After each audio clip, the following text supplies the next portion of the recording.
चलिए अब रुक करते हैं खबरों की ओर। आपको बता दें कि हरियाणा के करनाल के जाने माने सामाजिक कार्यकर्ता प्रीतपाल सिंह पन्नू राष्ट्रीय एकता, सामाजिक सद्भाव और देश की संस्कृति को बढ़ावा देने के लिए 2 दशकों से लगातार काम कर रहे हैं। वो एक एनजीओ के संस्थापक अध्यक्ष हैं। इस एनजीओ की उन्होंने साल 2000 में शुरुआत की थी।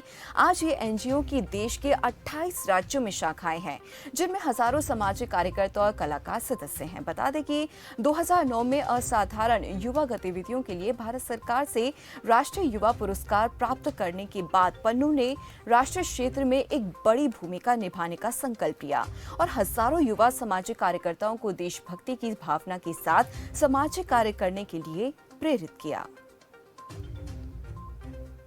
तो जिन प्रीतपाल की आज हम लोग बात कर रहे हैं वो हमारे साथ मौजूद है इस खास कार्यक्रम में। प्रीतपाल जी, बहुत बहुत स्वागत है हमारे इस खास कार्यक्रम में आपका। बहुत धन्यवाद दीपाली जी। प्रीतपाल जी, सबसे पहले मैं आपको कांग्रेचुलेशन करना चाहूंगी क्योंकि आपको पुरस्कार से सम्मानित किया गया है आपके इस नेक काम के लिए।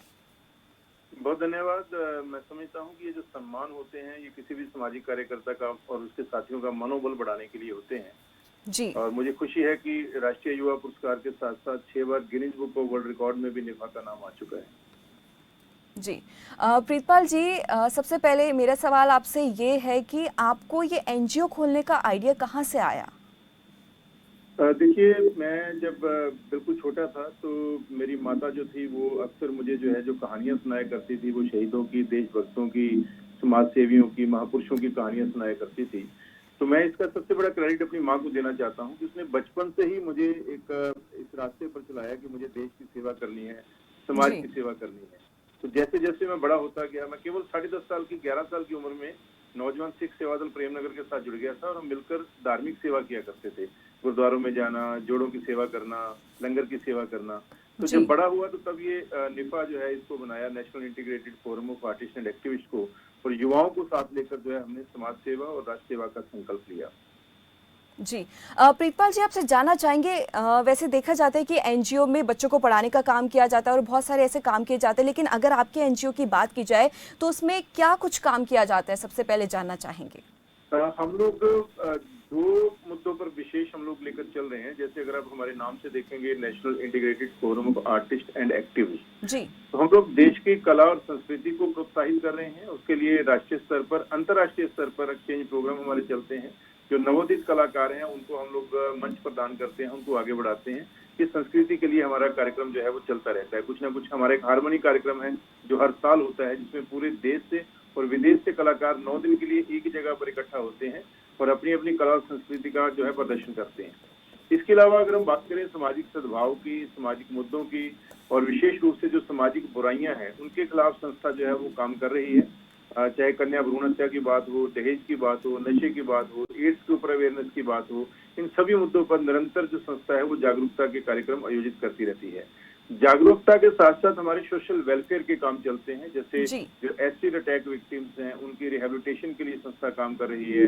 जो झुग्गी झोपड़ी के बच्चे हैं जो कूड़ा बीनते हैं या छोटे मोटे पेटी क्राइम्स में इन्वॉल्व होते हैं, उनको लेकर उनके लिए केयर प्रोजेक्ट के तहत उनको एजुकेशन देने का, और एजुकेशन ऐसा नहीं कि केवल उनको लिटरेट करना है, उनको प्रॉपर सीबीएसई का सिलेबस करवाया जाता है।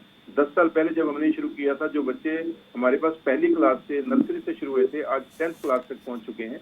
तो ये केयर प्रोजेक्ट हमारा चल रहा है। ब्लड डोनेशन को लेकर बड़ी मुहिम संस्था ने चलाई है और अब तक मैं समझता हूं कि हम 3000 से ज्यादा रक्तदान शिविर वो ऑर्गेनाइज कर चुके हैं। और इस देश का जो सबसे बड़ा अभियान था रक्तदान का संवेदना के तहत, वो भी कोरोना के दौरान, जब कोई व्यक्ति ब्लड डोनेशन करने के लिए आगे नहीं आता था, हमने एक ही दिन में लगभग 1500 रक्तदान शिविर ऑर्गेनाइज किए थे।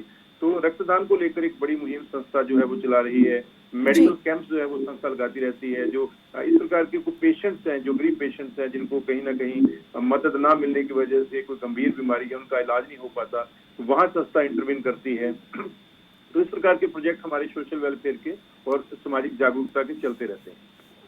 तो प्रीतपाल जी, आपसे जानना चाहेंगे कि अभी तक जैसे आपने जानकारी दी है कि एजुकेशन को लेकर आपने काम किया है, ब्लड डोनेशन की बात की आपने, तो टोटल अगर हम लोग देखें तो कितने इवेंट्स या फिर शिविर का आयोजन अभी तक आपके ऑर्गेनाइजेशन की ओर से किया गया है?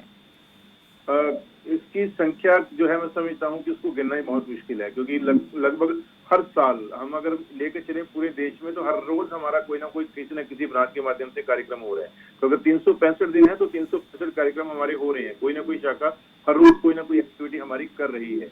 तो पिछले 22 सालों में, क्योंकि निफा की स्थापना हमने 2000 में की थी, 22 साल में अगर देखेंगे तो अब तक शायद हम 7 से 8 हजार कार्यक्रम अलग अलग विषयों पर, अलग अलग मुद्दों पर, सामाजिक सद्भाव के, समरसता के हम लोग कार्यक्रम आयोजित कर चुके हैं।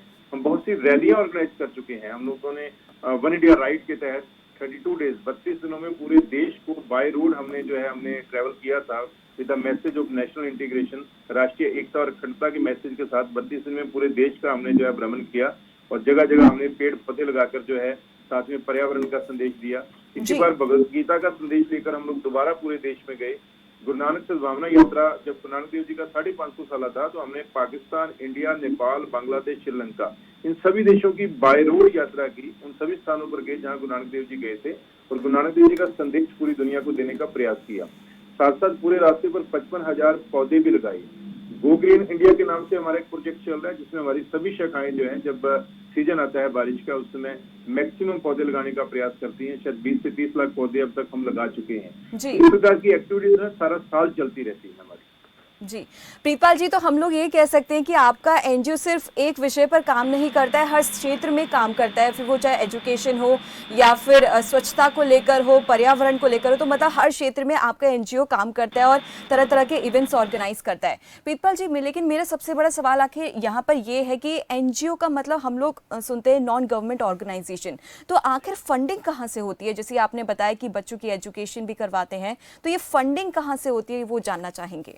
हमारी फंडिंग वो हमारे साथियों के सहयोग से होती है। हम 22 सालों में हमने कभी गवर्नमेंट ग्रांट नहीं ली, 22 सालों में हमने कभी सीएसआर फंड नहीं लिया। हमारी जो मैक्सिमम फंडिंग है वो लोगों के सहयोग से, दान राशि से, या पूरे देश में जो हमारे मेंबर हैं वो जो सेल्फ कंट्रीब्यूशन करते हैं, तो आपसी कंट्रीब्यूशन से ही हम लोग इस संस्था को आगे बढ़ा रहे हैं। तो अभी तक आपके ऑर्गेनाइजेशन में कुल कितने लोग वॉलंटियर कर रहे हैं इस समय?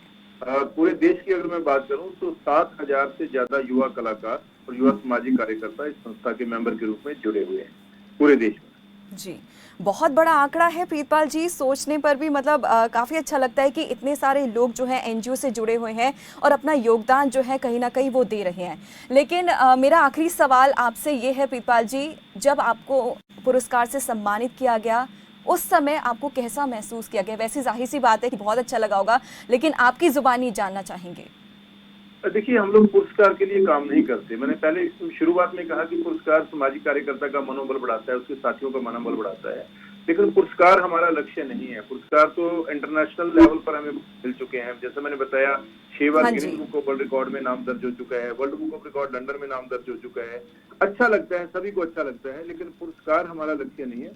हमारी टैगलाइन है यूथ फॉर कंस्ट्रक्टिव चेंज। हम लोग चाहते हैं देश का युवा वो पॉजिटिव डायरेक्शन में जाए, वो नेगेटिव डायरेक्शन में ना जाए, वो राष्ट्र निर्माण के काम करे, राष्ट्र को तोड़ने के या राष्ट्र के विध्वंस के कार्यों के अंदर शामिल ना। इसी मोटिव को लेकर हम लोग चल रहे हैं, वही हमारा सबसे बड़ा है। जी, चलिए बहुत बहुत धन्यवाद प्रीतपाल जी आपका कीमती वक्त हमारे साथ देने के लिए। तो ये थे हमारे साथ प्रीतपाल जी, जिन्होंने अपना जीवन जो है लोगों के मदद करने में समर्पित कर दिया है और बहुत सारे ऐसे काम जो हैं वो करते आ रहे हैं और आगे भी करते रहेंगे और उन्हें पुरस्कार से भी सम्मानित किया गया है। चलिए वक्त